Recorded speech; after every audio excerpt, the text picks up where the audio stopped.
How is the great way obscure so that there is true and false? How is speech obscure so that there is right and wrong? How can the great way go unrecognized? How can speech be inadequate? The great way is obscured by limited perspectives, and speech is obscured by ornate words.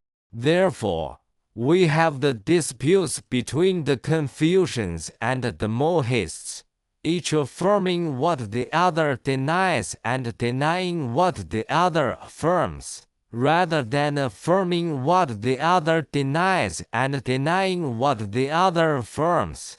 It is better to see things with clarity.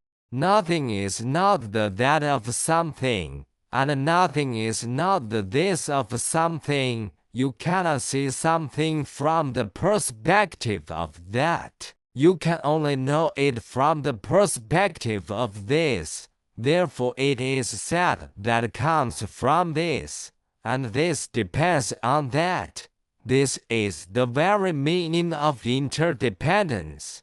And yet, life arises from death, and death arises from life. What is acceptable arises from what is unacceptable, and what is unacceptable arises from what is acceptable. Affirmation depends on denial, and denial depends on affirmation. Therefore, the sage does not follow this path of oppositions, but sees things in the light of the way. This is to follow the natural way of things.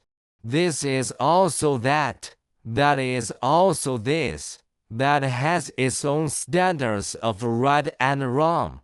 And this has its own standards of right and wrong. Is there really a difference between that and this? Or is there really no difference? When that and this lose their opposition, that is the very pivot of the way.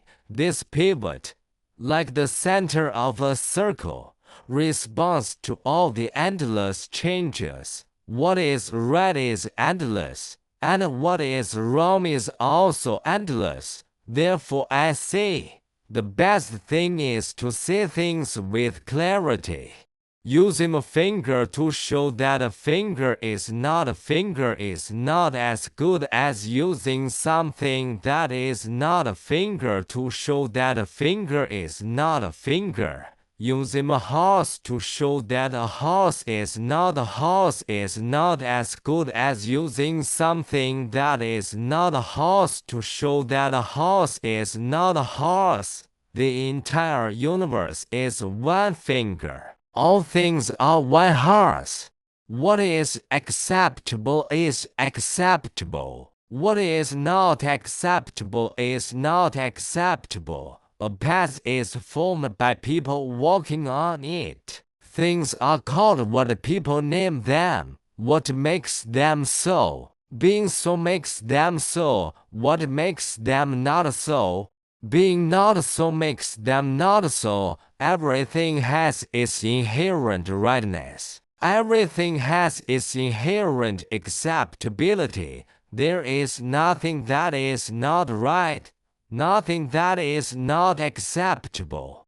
Therefore, a tiny blade of grass and a huge pillar, an ugly woman and the famous beauty she, and all the strange and unusual things in the world from the perspective of the way. They are all one and connected. When things are divided, they are also being created. When things are created, they are also being destroyed. But in truth, all things are neither created nor destroyed. They are still one and connected.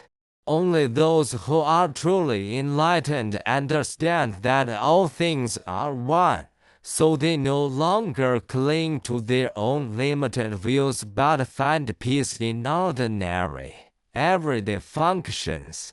These ordinary functions are following the natural way of things. Following the natural way brings understanding. Understanding brings closeness to the way.